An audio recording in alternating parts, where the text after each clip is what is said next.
Just to explain for people who haven't been before, we start off with a short introduction from James regarding Henry Penson.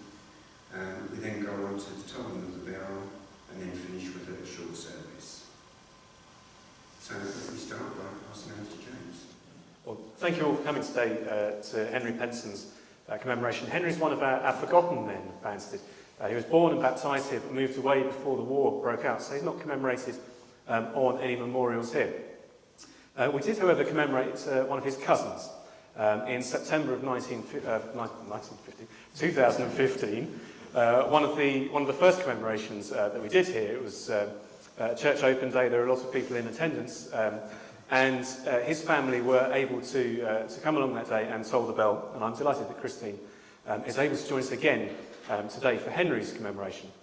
Now, his cousin Fred, his story wasn't actually told at the time, so we are going to tell Fred's story today as well.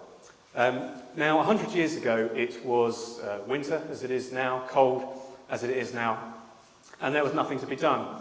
The ground was frozen.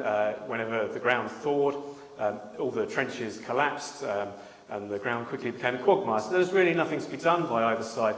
And winter was always a period of inactivity and calm, but always the calm before the storm. And the men in the trenches knew that when spring came round again, they would be back into action.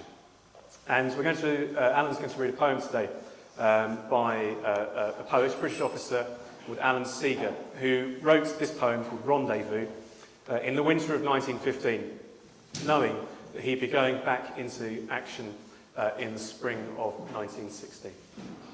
I have a rendezvous with death at some disputed barricade, when spring comes back with rustling shade, and apple blossoms fill the air. I have a rendezvous with death, when spring brings back blue days and fair. It may be he shall take my hand, and lead me into his dark land, and close my eyes and quench my breath. It may be I shall pass him still. I have a rendezvous with death. On some scarred slope of battered hill, when spring comes round again this year, and the first meadow flowers appear. God knows 'twere better to be deep, pillowed in silk and scented down, where love throbs out in blissful sleep, pulse nigh to pulse and breath to breath, where hushed awakenings are dear. But I have a rendezvous with death, at midnight in some flaming town, when spring trips north again this year, and I to my pledge, word and true, I shall not fail that rendezvous.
They shall grow not old, as we that elect grow old.